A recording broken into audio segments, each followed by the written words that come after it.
Hello, this is Terrence McNally. The world is a crazy place, and the battle for our attention has never been more fierce.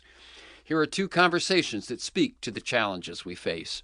The first today features my 2009 interview with WINIFRED GALLAGHER about her book RAPT, Attention and the Focused Life, in which she argues that the quality of your life largely depends on what you choose to pay attention to and how you choose to do it. In the second half, you'll hear my 2012 conversation with former Ohio Congressman Tim Ryan on his book, A Mindful Nation, How a Simple Practice Can Help to Reduce Stress, Improve Performance, and Recapture the American Spirit. Hello, I'm Terry McNally, and welcome to Free Forum. Today's show is about the brain and the mind, how we think and decide, and the role of attention and emotion. My big question: how can we use what we're learning about those things to live a better life and make a better society? If you're driving as you listen to the show, you're multitasking. If you're not driving, you're probably still multitasking. It's how most people use radio most of the time. So?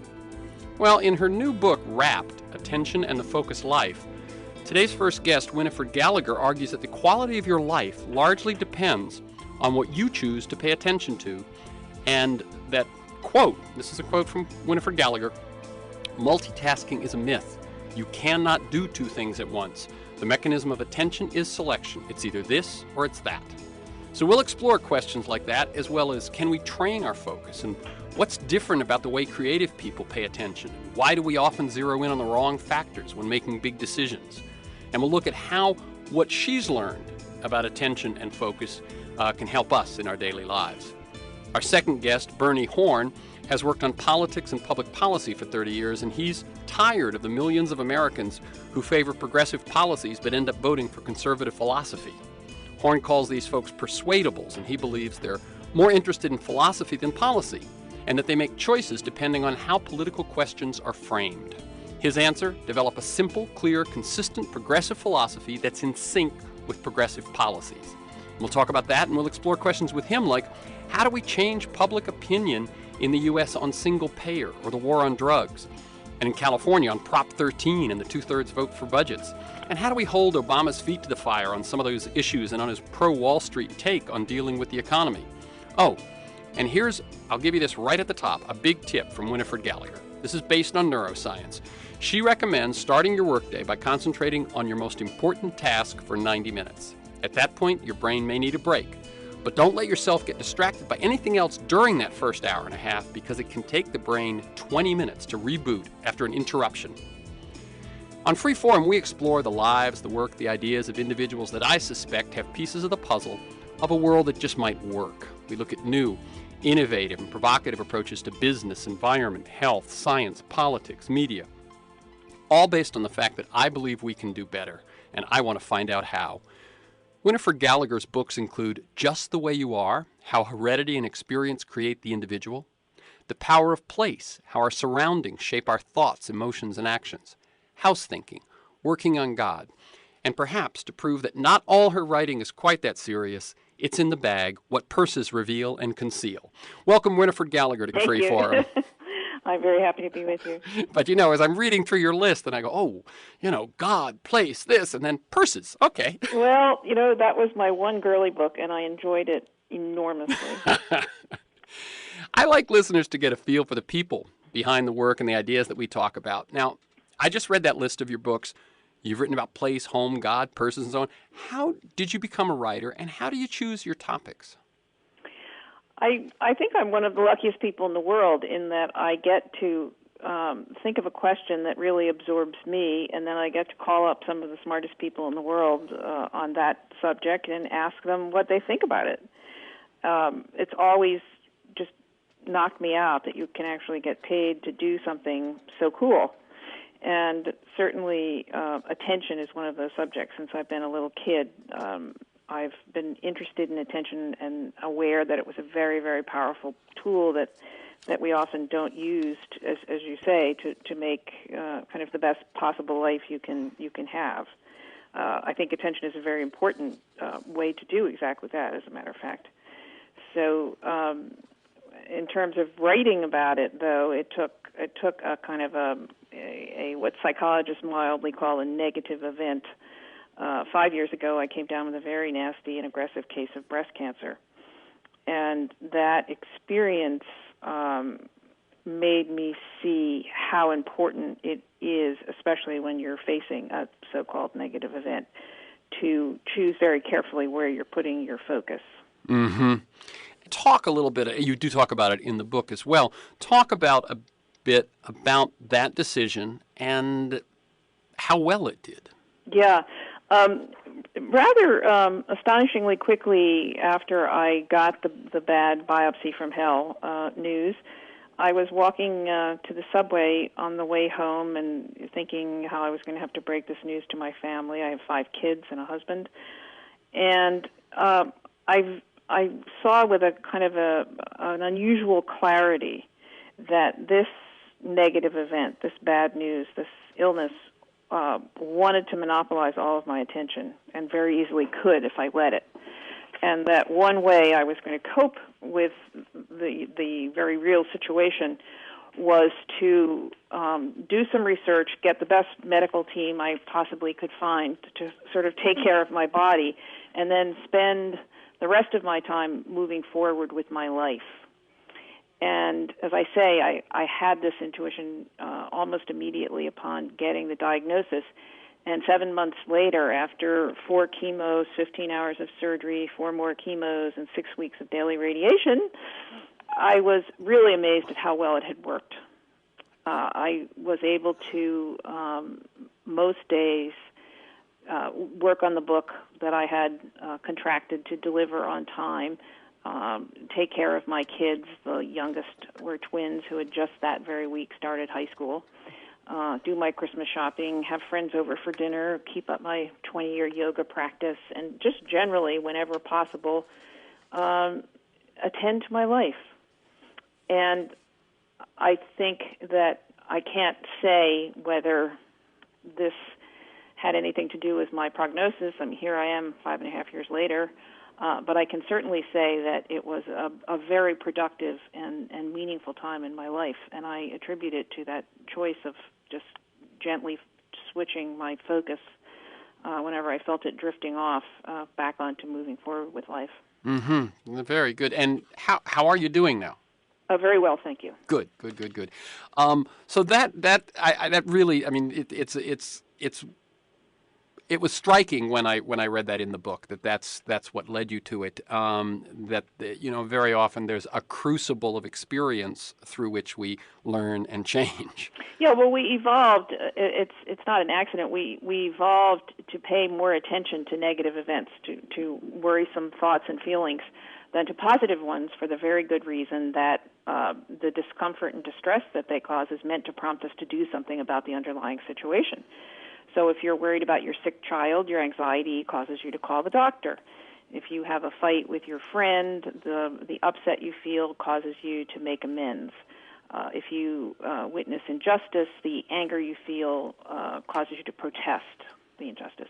So in these cases, paying attention to a negative emotion is fulfilling the right purpose, the problem-solving purpose. Unfortunately, however, we spend a lot of time stuck attending to negative thoughts and emotions that have no positive focus. She always gets the breaks, or I'll never lose those 10 pounds no matter what I do. These kinds of thoughts, very easy to spend a lot of time focused on them. So that really to protect the quality of your daily experience, you need to learn to focus away from pointless negative thoughts that serve no problem-solving purpose to something productive. I am not using the word happy. I'm not trying to suggest for a minute that people can be happy all the time, and I even tried to not use the word positive overly much, because it conveys that that would, a sort of a Pollyanna approach to life. I'm not saying that at all. When I was ill, there were many days that I was not particularly happy, and I was certainly not in a Pollyanna frame of mind. But it's the difference between saying, I don't feel very well and I could stay here in bed and suck my thumb and watch HBO reruns all day, or I could get up, put on my sweatsuit, go across to my office and get some work done. Right. And at the end of the day, I would inevitably feel better if I had made that latter decision. Exactly. Let me tell people, I'm Terry McNally, and I'm speaking with WINIFRED GALLAGHER. She's the author of RAPT, R-A-P-T, RAPT, Attention and the Focused Life. Is there a website that I could direct people to if they wanted to learn more? I'm afraid that I seem to be one of the few writers in America that doesn't have a website. That's right. Okay. And let me just say, this notion of, in some sense, sort of vestigial instincts that we have. In other words, what you're saying is that there is survival value in the tendency to focus on the negative, to notice the negative.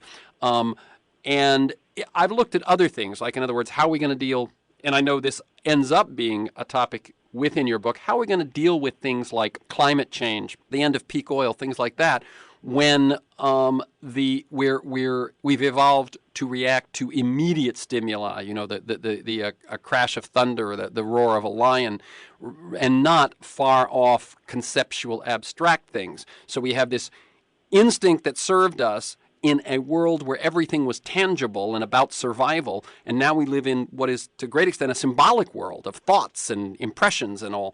And it seems as a great deal of how our individual lives and how our society is going to do is how we deal with that conflict in a way. Well, I think the human mind is a wonderful thing, and as you can see, just within the last 3 to 5 years, the level of consciousness about some of those issues has raised a great deal. In fact, kind of unbelievably, considering what it was like for the previous 8 years, we even seem to be having some government policies changing in the right direction.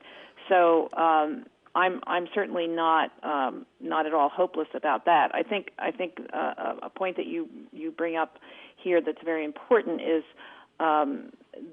can be a confusion about trying to keep your frame of mind productive and generative. Does that mean that you can't?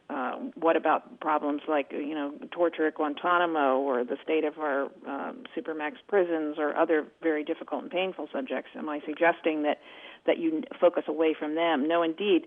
The issue here is to the skillful use of your attention, so that even when very bad things are going on in your life, very negative things like an illness or losing your job or having your house foreclosed, you can also of course you need to pay attention to those things in a constructive way.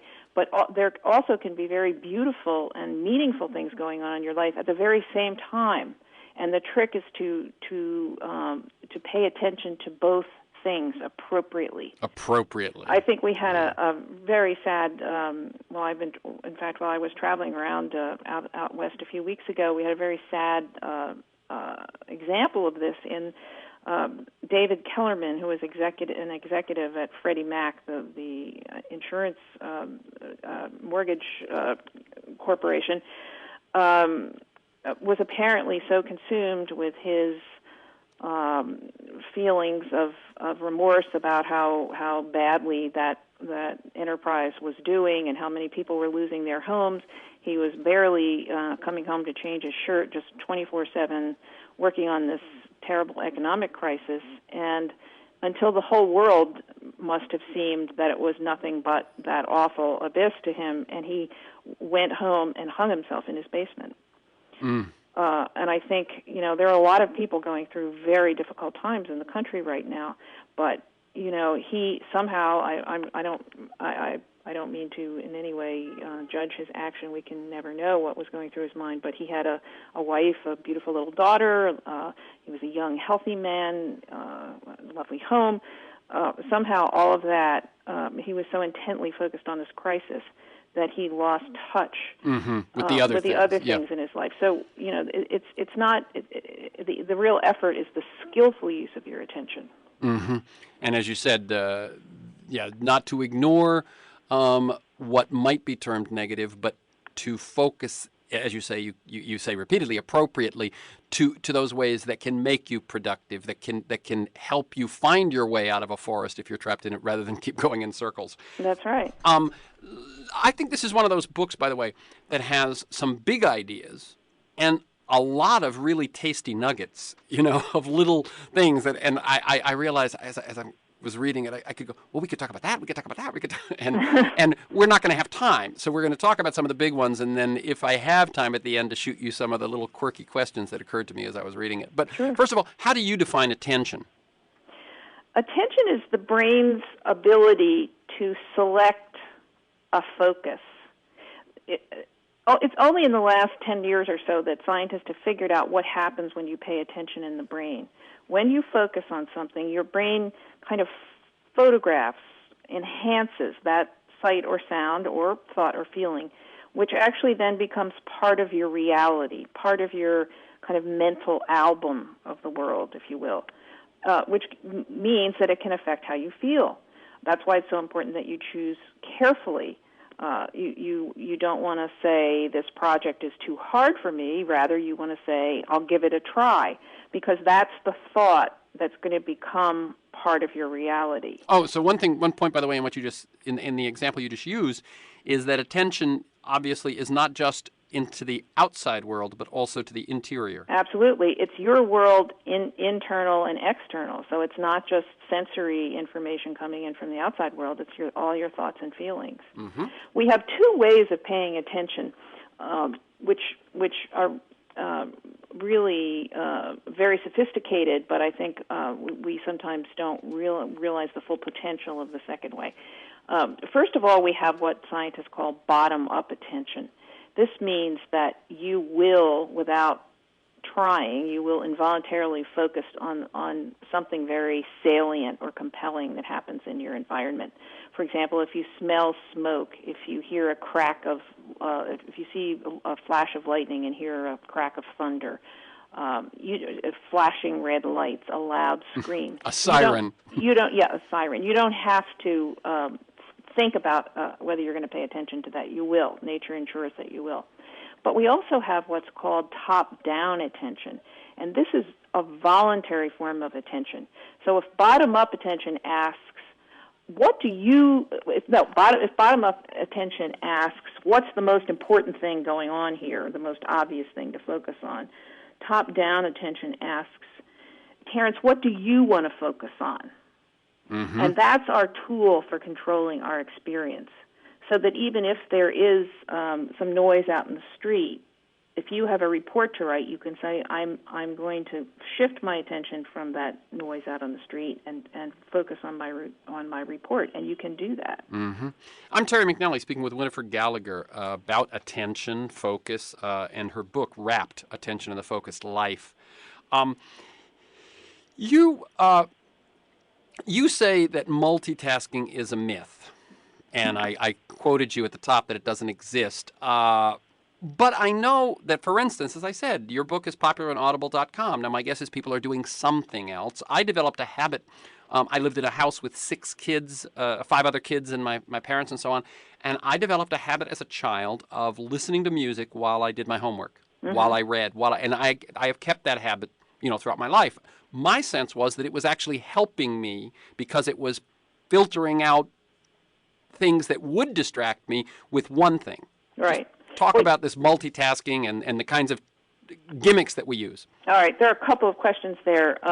Just to get the most obvious one out of the way first, there is research that shows that particularly teenagers often do their homework better if they're listening to music. Maybe so much is going on in their lives that music actually reduces the stimulation level. But multitasking, as the term is currently used in our culture, is a myth. Yes, you can listen to your car radio and drive at the same time. You can listen to an Audible.com book while you're taking your fitness walk, for sure, because those two activities are not using the same circuitry in the brain. The problem comes up principally when you're using the language circuitry in your brain, which we do, whenever we're reading, talking, listening, anything that involves language. When you're trying to do 2 of those activities at once, my classic example, just because I've done it so many times, is at the end of the day, I'm returning phone calls and I'm trying to clear out my email. Yep, exactly. I call somebody on the phone and they say hello, and I go, who's this? Because I forgot who I called. because I was also trying to get rid of some email. And so what you're saying is that I really appreciate the clarification. It's when you're using the same system and you're trying to do two tasks with the same system. Particularly language systems, which accounts for almost all of the work we do. Exactly. This is why when you're working, if you're at your desk and you're writing a report in your office, if you're continually getting off the phone, looking up and picking up your phone and answering phone calls, you're jerking your verbal circuitry from one task to another, and that's why it takes so long to reboot your brain. Right. Okay, so I think you've led to it, but I want to ask two sort of these big questions, and I'll give you both of them so you can answer both of them. By the way, this is WINIFRED GALLAGHER, author of RAPT, Attention and the Focused Life. What did you learn that could most help listeners in terms of productivity? So that a big tip in terms, and what did you learn that could most help listeners in terms of well-being? I would say it's probably the same tip. I think if tip almost undermines its importance in my humble opinion, it's very important for you to choose where you're going to place your attention.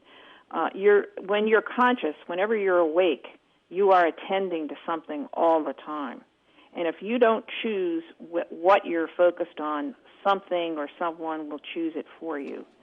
So as you go about your day, just remember what my great hero William James said, my experience is what I agree to attend to. The agreement is the key thing there, isn't it? You decide what your experience, he means like the quality of your daily life. The quality of your daily life depends on what you attend to a very large extent. So if you're just going about your day waiting for life to lob some stimuli at you, then your life is a reaction, not a creation. It's something that you do in response to stuff that happens to you, rather than something that you're crafting with your decisions. And if I could, urge people to just try one thing, it would be when you get up in the morning, try to prioritize where you want to put this special.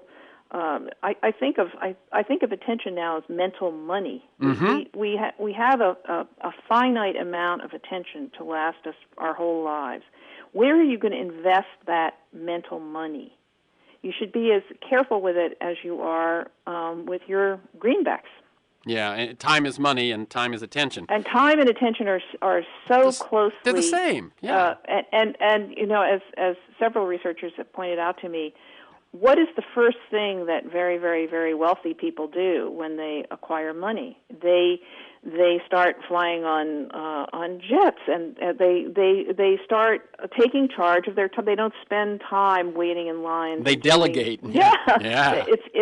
It's the ultimate luxury, and I think all of us actually have much more opportunity to direct our attention and take charge of our time. It's the single simplest and most powerful thing you can do to improve the quality of your life. So you're saying time focused on ththings that are productive and generative. Yeah. Let me ask again, just because I want to get really specific on that one. You say that thing that I read in the intro, the first 90 minutes uninterrupted, focused on your most important project or whatever.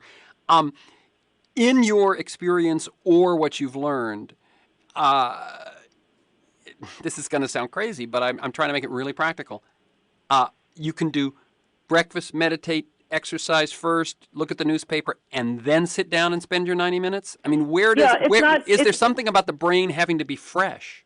It's not. I don't think it's so essential that you spend your first 90 minutes of the day focusing. What I would say is that when you have something important to do that really requires your concentration, whether you're writing a book or writing a report or helping your kids with their homework, when you have something important to do, focus on that activity ideally for about 90 minutes and shield yourself from distractions.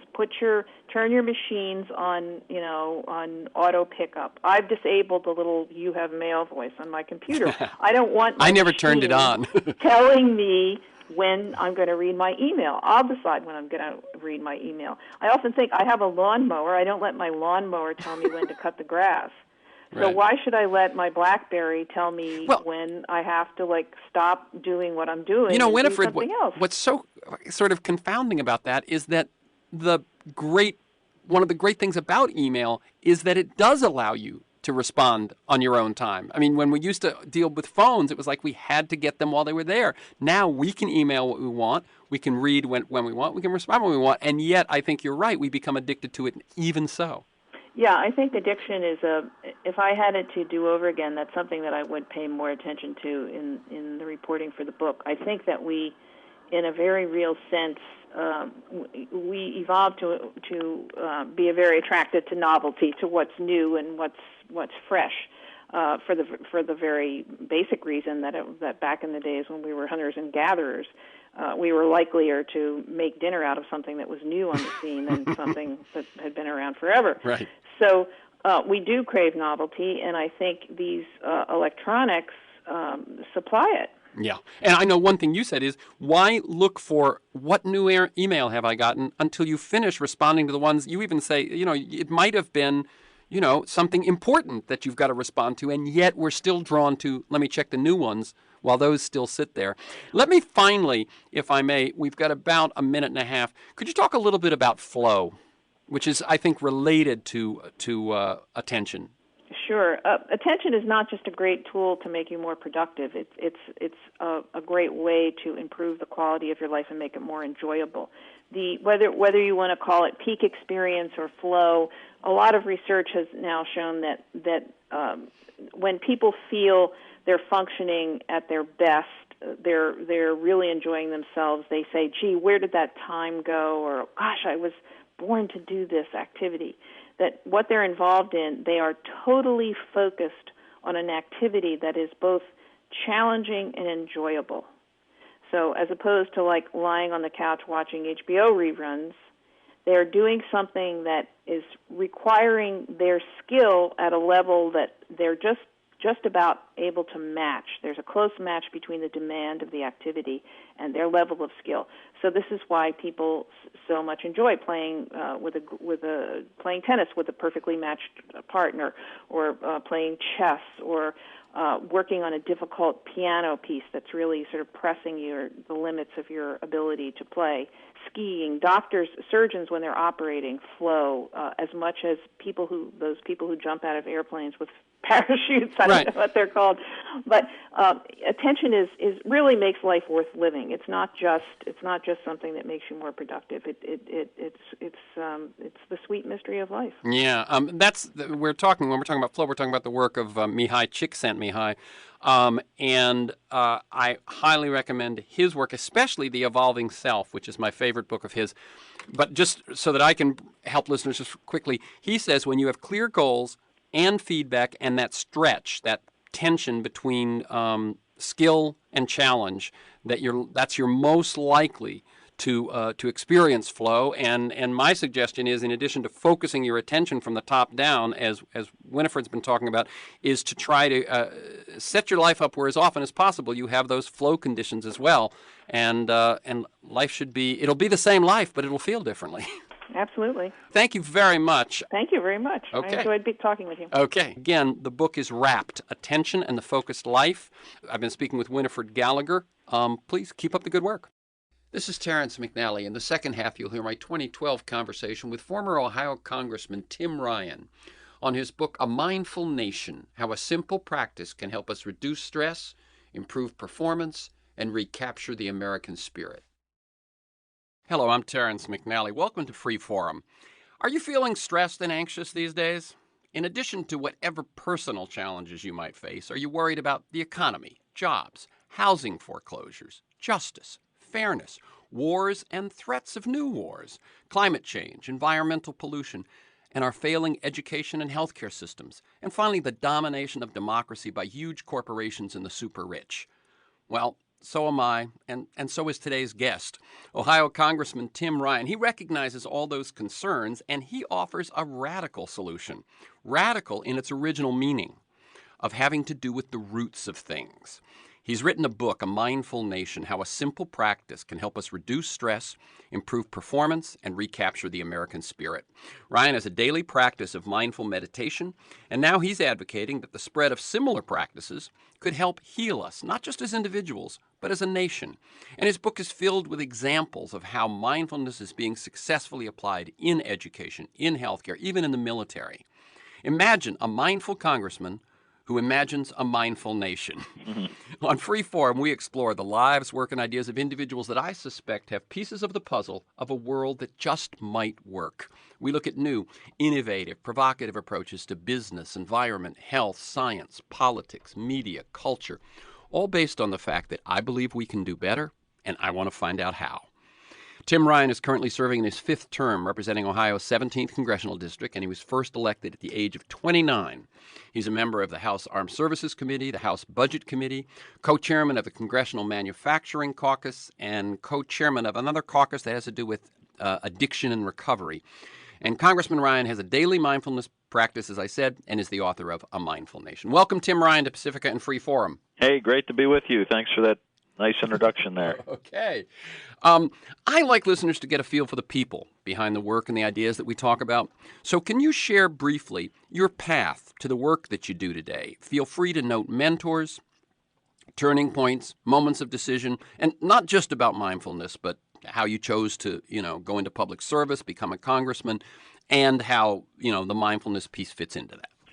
Well, like most people, I had a lot of really great role models growing up. I had a beautiful mother, Italian mother, who prayed the rosary a lot, along with some Italian grandparents who lived a couple blocks down who prayed the rosary a lot.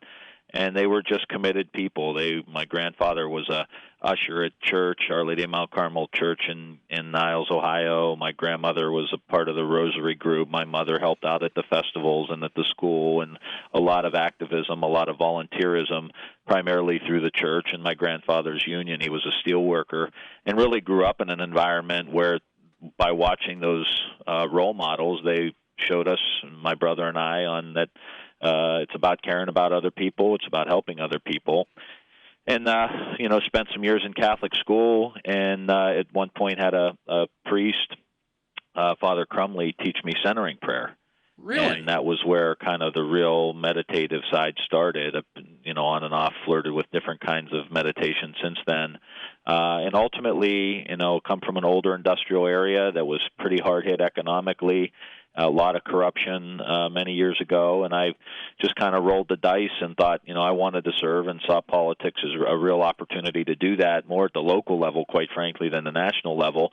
And then that evolved into, in kind of a parallel track with my interest in meditation and different world religions and learning more and understanding more about that until in 2008. I was a Democrat and had spent most of my career working to get the Democrats back in charge of Congress and working very closely with Nancy Pelosi. And eventually in 2006, we took the House back. But it was a very busy time, very active, a lot of traveling, a lot of fundraising, kind of the necessities of politics. Was involved in the 2008 election between Hillary and the president. And then about that summer, I realized I was 35 years old and well on my way to being burnt out by the time I was 40. The technology, the information, the travel, the fundraising, and found a 5-day silent retreat led by John Kabat-Zinn 2 days after the November election. And checked my 2 BlackBerries at the door after the election and didn't talk to anyone, didn't write, didn't read, didn't do anything but what John Kabat-Zinn told me to do. And most of that was spend time in silence. And in the middle of that retreat, I had about a 36-hour period of complete silence, as well as the other participants in the retreat, and really just had a profound experience of being in the present moment. And it reminded me a lot of playing sports back in the day as a kid, and when you'd be in the zone.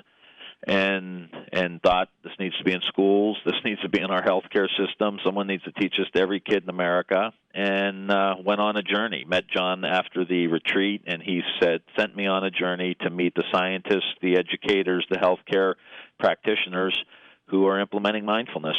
and ever since then I've had a daily mindfulness practice, and found my passion in life is to figure out how to get mindfulness implemented into the world around us. So one thing I hear is that you're still having to do all the things you were doing. Yeah, you're the still world a congressman. Doesn't go away. Right, you're still a congressman. We've still got other problems. You still have to run for re-election. You still have to raise money, and you not only find time for the mindfulness practice, but you wrote a book, and now you have another cause on this one. So in fact, you're busier than you were before. Yeah, in some ways I really am. But as I said, I feel like I really have a new energy to my work because, like most of us who have a meditation practice, you think like your meditation practice is one area of your life, and then your work and your family and everything else is another area of your life, and never the two shall meet. And really what you do learn over time of practicing and reading and trying to really understand what this is about is that it's about bringing this to your life. It's about, being mindful as you are acting in your life, as you are participating in the opera, as you're participating in the game, to be mindful. And that has really come together for me since I wrote the book, because there was no more, I do this on the side. It is now like, this is what I do, this is what I advocate for, and the world doesn't go away. Very good. I'm speaking with Congressman Tim Ryan, Ohio Congressman Tim Ryan, about his new book, A Mindful Nation.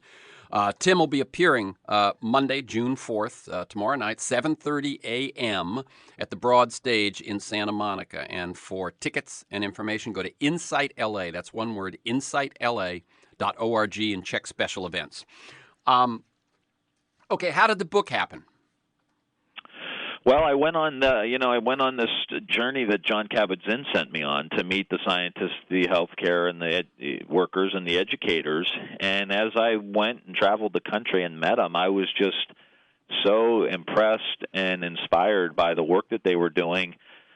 I just thought, man, this needs to be a book, and it has huge policy implications. So, someone in the policy area should probably write it, and it should be a book that really is down to earth, and that could communicate to, say, people in Ohio, for example, of why this stuff can be very beneficial. And felt like I was just the person to do it, and obviously had talked to John Kabat-Zinn about it very early on, and he was excited about the prospects of that and the contribution that a book could make. But it really was the inspiration I was getting from Richie Davidson at the University of Wisconsin at Madison, and Linda Lantieri and Goldie Hawn and Saki Santorelli at UMass Center for Mindfulness. These people were so inspiring to me. They're pioneers.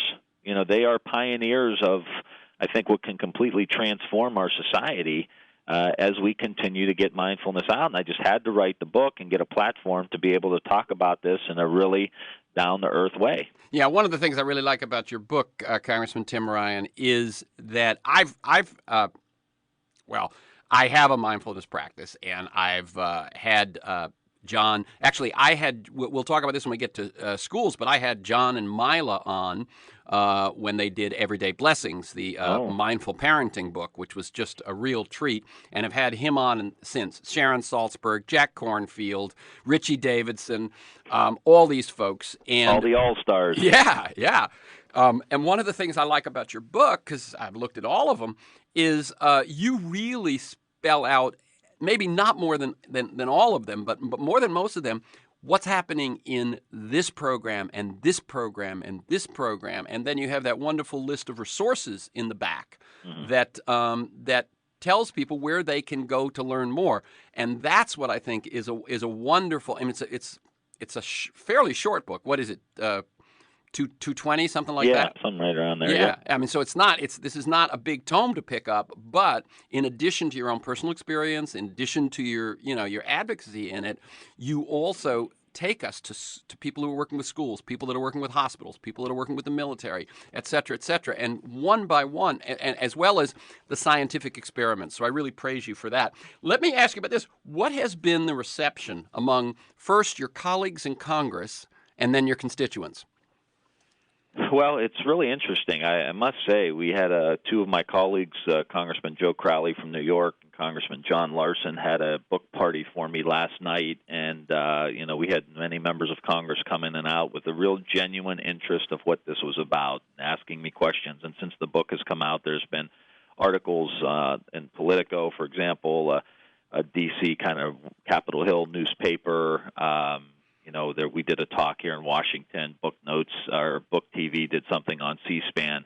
And I've been amazed at the people who have come up to me and said, now tell me more about this. Tell me what this is like. Members of Congress. I had a gentleman, conservative Republican, today come up to me, and he's like, dude, I started doing what you were saying, no man. Kidding. And he's like, I'm so stressed out. I can't take it anymore. And he says, I started meditating. And this is based on me just talking to him briefly and him reading some of the local, like Capitol Hill newspaper articles about the book. And I think everyone's open, and members of Congress are as stressed out, if not more stressed out, than other Americans, just the travel, the family, the stress, the fundraising, the craziness. So there's a real openness here to it. And then I would also say my constituents, same there. I mean, I was in a bowling alley a couple weeks ago at a family birthday party, and there was a gentleman there, blue jeans and a NASCAR hat on, in Warren, Ohio, and started asking me about the book and how interesting he was in the topic of the book. And it's crossing all of these different demographic, geographic, political lines because we're all in the same spot.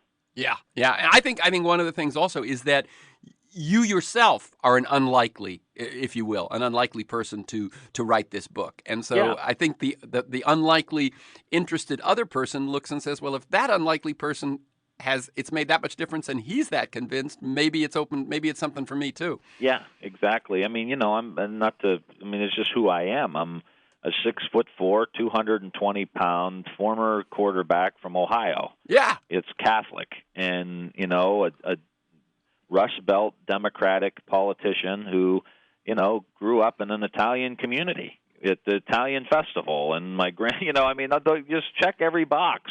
Yeah. Of like what's a normal Ohio kid grow up like. That was me, and here I am, and that's why people were like, really, you do that? And my colleagues were stunned that I not only wrote a book, but that I wrote a book about meditation. And it's been great because you can see the guard come down. That's wonderful. They look at me and they say, wow, if you do this, it must be something to it. Yeah. No, I mean, when I first, someone offered me the book, I went, a congressman has written a book on mindfulness? How can I turn that down? Let me tell people, I'm Terrence McNally. I'm speaking with Congressman Tim Ryan of Ohio about his new book, A Mindful Nation, How a Simple Practice Can Help Us Reduce Stress, Improve Performance, and Recapture the American Spirit. And you can learn more at amindfulnation.org. This is free forum. And you can visit me at terrencemcnally.net. One word, TERRENCEMCNALLY.net, or aworldthatjustmightwork.com. They're the same website, and you can learn more about the show, guests, podcasts, and so on. You can listen to podcasts there or at iTunes. You can sign up there at iTunes to have it delivered to you weekly for free, and you can also sign up there or email me at TEMcNally@mac.com to sign up for a weekly email that I send out telling you who's going to be on, what we're going to talk about, and usually 2 or 3 articles to give you background on the issues. Okay, one thing I was curious about, do you think that the link of meditation to Eastern spiritual practices is an obstacle for some people? Or do you think that's changed over time? The reason I say that is when I first got in touch with meditation, it was Maharishi Mahesh Yogi, it was transcendental meditation, it was definitely had an Eastern influence. I didn't take it up until I read Herbert Benson's book, The Relaxation Response. So I waited till it was, dressed in Western clothes and before I took it up. And I wonder if you think that has already happened, that people now don't see it so much as an Eastern spiritual practice. Well, there's obviously still going to be some out there, the Pat Robertsons of the world who are, telling people to break Buddha statues, that have a level of intolerance. And that yoga's bad because of that. Yeah, yeah. Right. And I think we've come such a long way because, one, I think out of necessity, I think people are really recognizing that, one, this is very helpful, but two, this is about breathing. I mean, we're not talking about anything other than breathing, in and out, and maybe try to pay attention to it a little bit as you're going along and take a little break to stop and really be in the present moment. And I do. I mean, you hear words like Zen and karma being used in the, as common parlance today, of just people around. They are using it in ways that they never have before. So I think it's really starting to infuse our society in a way to where all of that mystical kind of approach to it is not being seen as necessary. And we talk about that in the book. And actually, I'd like to talk about in the book that, hey, you know what? You can practice mindfulness and still keep your religion. Well, that's what I was going to say. You're still a practicing Catholic, and for you, the two fit together fine. Yeah. Well, when you're at the Mass, you're actually at the Mass. That's my favorite part about being a Catholic is going to the Mass. Not that I go as much as my mom would like me to go, but when I do go, I just really enjoy the ritual. And after practicing mindfulness, you can enjoy it in a deeper way. I talk a lot about one of the great Simpson episodes where Homer Simpson is in the packed church, and he's got his headphones on listening to the football game. And in the middle of a quiet period in church, he jumps up and screams because his team's running for a touchdown. And no one else is doing anything, and they all turn around, look at him, and catch him.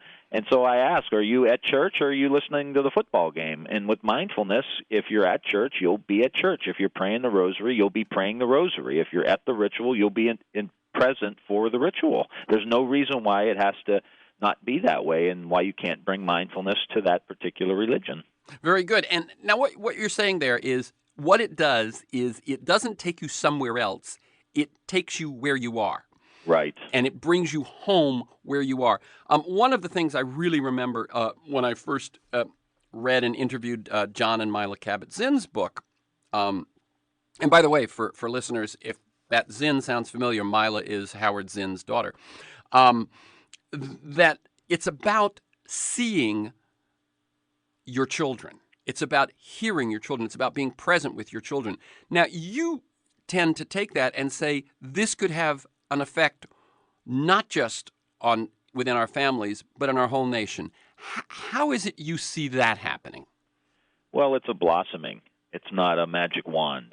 And you take everyone in the book, you take the scientists, the educators, you take the healthcare practitioners, the doctors, the nurses, the healthcare workers. You take people in the military that are doing it now, in the Marines, for example, in the Army. You take some of the veterans organizations and different groups that are starting to do it with vets. You really begin to see how this all ties the room together. You begin to use this for teachers with professional development and also in our colleges of education. And you incorporate these programs into our schools. So kids are beginning to learn mindfulness and social and emotional learning in our schools.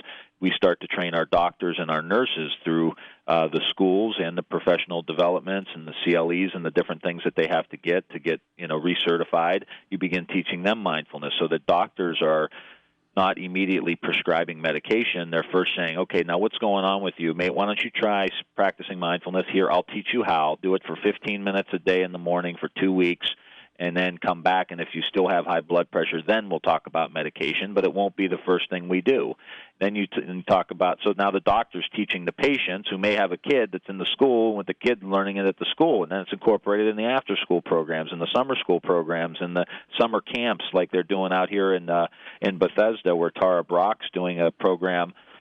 We've heard of Upward Bound. She has a program called Inward Bound, and it's basically a mindfulness camp for kids in the summer. And then, you start to see, and then you have veterans, for example, they're using mindfulness now to train Marines, not to be better killers, but to better handle their emotions. And John Kabat-Zinn's been involved in some of these studies, and others, real marquee players in the mindfulness movement, saying this is really crucial to get this into the military. Well, the average stay for a Marine in the Marines is 5 or 6 years.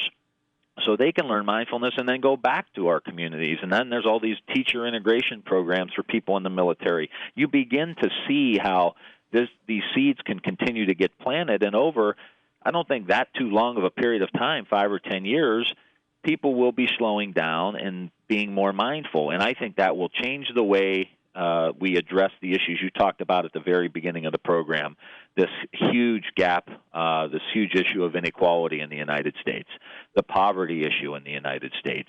How are we going to deal with that? The food systems and what we put on our food and how we transport our food in the United States, and how do we move to more farmers markets, more local produce, more bike trails, more downtown developments, more policies that prevent urban sprawl.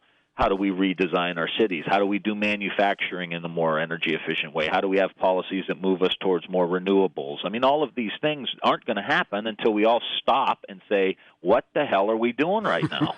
We're not going down the right road. And, oh, by the way, nobody's really happy about what we're doing right now. And all the polling will show you that. And if we just slow down, we can then recalibrate like a GPS recalibrates when you get lost. Hold on, changing route here. And that's what we need to do. But that doesn't happen until we slow down and we start planting some of these seeds. So your sense is if individuals, one, by thousand, by million, begin to slow down and be more present in the actual moment, more mindful of what their life is actually like at that moment, that those sorts of policies that seem to make sense will be more likely. Right. Start where you are. People say, well, what am I supposed to do? Well, if you're practicing mindfulness, let's all listen to what it's telling us. Start where you are. Wherever you go, there you are, as John Kabat-Zinn's book tells us. So if you're a mindfulness practitioner and you're in Los Angeles and you have kids in schools and you want to make a difference and change the way the world is, don't, buy a Mindful Nation. In the back there's a resource section, and there's groups and organizations who have already implemented mindfulness into classrooms. So figure out who those organizations are, learn about what they did, and then start running local mindfulness practitioners for the school board. Contact your state representative and ask, are the state policies helping implement things like mindfulness and social and emotional learning in the schools? And that's just one example. What if you have a family support group for veterans or soldiers that are, over in the Middle East right now or in Afghanistan right now?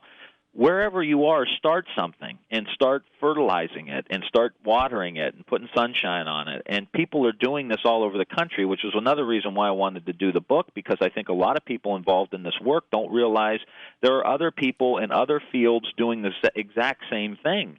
And my idea with a Mindful Nation is to throw gasoline on those fires and really get this thing burning so that we can begin to have these changes. But, yeah, it's a blossoming. It's very organic. There's not going to be a Department of Mindfulness. Right. There's not going to be a Secretary of Mindfulness. And I tease John Kabat-Zinn. If there was, he would be it, but there's never going to be one, as far as we know. So let's start with the institutions that are already out there and infuse these institutions and the current programming with mindfulness. Yeah. I'm Terrence McNally. That's the voice of Tim Ryan, Congressman from Ohio. We're talking about his new book, A Mindful Nation, and obviously something he is very passionate about, which is the spread of mindfulness practice throughout our society, not as a substitute for anything, but as an opening to everything. Right. Good way of putting it. Thanks. We got just a few minutes. If you could, a couple of the research findings that sort of are where you've talked about how that trip that you took, kind of traveling around the country, meeting all the scientists doing the work, that just sounds like such a wonderful experience. But a couple of the things that might make someone who's kind of either skeptical or thinking that this isn't as solid as it might be. Well, again, there's science coming online all the time about how the brain changes and the different influences that mindfulness can have, where they strap a fMRI on monks' heads and different people's and can see these changes. The one study that I find very significant, there'll be more coming out, especially with the Marines and the military, hopefully in the next few months. But the one that was really stunning to me was the issue that the study John Kabat-Zinn and Richie Davidson did on psoriasis patients. And they had a control group that went in and got light box treatment, which is one of the treatments they give for psoriasis. And the one group went in, got their treatment, came back out. The other group went in and practiced mindfulness while they were in the light box. That group that practiced mindfulness while they were in the light box needed 4 times less the treatments than the control group. Now, as a public policy maker, I'm sitting here thinking, okay, how much is it for Medicare or Medicaid or the health insurance industry for one trip into the light box? Now, times that by 4 and multiply that by the number of people who have psoriasis. You're starting to see real savings. And when you look at what stress does for heart disease, high blood pressure, ulcers, type 2 diabetes, erectile dysfunction, I mean, soup to nuts, stress is really costing us a lot of money. So what we really need is a comprehensive longitudinal study, 10-year longitudinal study that can really begin to account for how much savings could be. And another thing is how the stress that a lot of us are under inflames our bodies. Right. Inflammation, which they find is at the root of many chronic illnesses, that there is a linkage between stress, cortisol, and inflammation. Right. And it's heart disease, high blood pressure, some of these different problems you have with your organs because of the inflammation, and they're starting to find mindfulness as a cooling agent, basically, for the inflammation. You're too hot. I mean, you think about it. It makes complete sense. We say where I come from, where there's a lot of Italian people, they're telling a story about someone who got them really upset, and they said, I got hot. Yeah. Well, you did. Yeah. You got hot, you got inflamed, you got stressed out, and that can happen when you have this. And this is why, that's why I'm a congressman and wrote this book, because that has policy implications. The level of inequality has health implications on our families. The level of inequality and violence has implications on our kids' inability to learn. One of the great things is the understanding of how the brain works now. And we find out when a young kid or a soldier or any of us are under a lot of stress, the older part of our brain, called your amygdala, where we handle our fight or flight or our stress response, the amygdala deals with all the information that's coming into our brain at that point. It's all processed in the amygdala. It's fight, flight, or freeze. And these kids who live in violent neighborhoods or are involved in abusive relationships, that's where they have high levels of stress, and it's pretty consistent and constant, so it's all processed in their amygdala. Well, you actually need your prefrontal cortex if you really want to have a good quality education. And in your prefrontal cortex, up in your forehead, you have your working memory, decision-making, attention span. All of these things are handled in the prefrontal cortex, but when you're under a lot of stress, your prefrontal cortex doesn't even come into play. It's all dealt with in your amygdala. But what mindfulness does, and other practices too, can calm your amygdala down. And when you calm your amygdala down, then the information can be processed into your prefrontal cortex. So these kids that we've been having such a difficult time figuring out how can we get these kids to learn, well, now with the understanding of the brain science, we can figure it out. And what calms your amygdala down? Affection, caring, compassion, empathy, breathing, mindfulness, things that calm you down. So when you have smaller class sizes, so when you have your school's designed in a way where there's a lot of mentorship and integration, and then a mindfulness practice, and then a general concern for your social and emotional well-being, your awareness, teaching kids how to deal with their emotions. Oh, here comes anger. What do I do when I'm angry? And then walk them through what they do when they're angry to kind of let it go. These things will all calm your amygdala down and allow your prefrontal cortex to work. Now, why in the hell wouldn't we want that in every classroom? Absolutely. Absolutely. I mean, just when you see the science, and we have this going on in schools in Youngstown and Warren, Ohio, and you see these kids respond, and you see the teachers tell you how amazing it is, and then you see the Marines are doing it for mental discipline and awareness, and Google's teaching it, and they have this whole program called Search Inside Yourself, and Procter & Gamble and Target and General Mills. Again, why wouldn't we want our young kids to learn this? Why wouldn't we have our doctors teaching this to our patients? I mean, this is about as common sense as it gets, and it's about as conservative as it gets, because it's about teaching kids about responsibility. It's about making sure you take care of yourself. It's about making sure you participate in your own health care.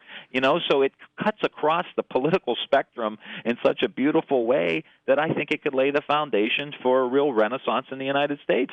I love that. We're gonna going to have to close here. But the other thing that I hear in everything you're saying is it is so cost effective. In other words, relative to if you hear wherever it's being applied, it basically is, we say time is money, but it's basically you take a little time to be present, to be mindful, and there's no big technology involved. There's no pharmaceuticals involved. It's so cost effective in the classroom, in healthcare, in seniors' homes, in the military, wherever it's used. It is so cost effective that at a time when we feel like we're stretched, not just psychologically and emotionally, but we're stretched economically, this is an intervention that makes sense. Again, the book is A Mindful Nation, How a Simple Practice Can Help Us Reduce Stress, Improve Performance, and Recapture the American Spirit. You can learn more at amindfulnation.org. Congressman Tim Ryan, thank you so much. Great. Take care. Keep up the good work.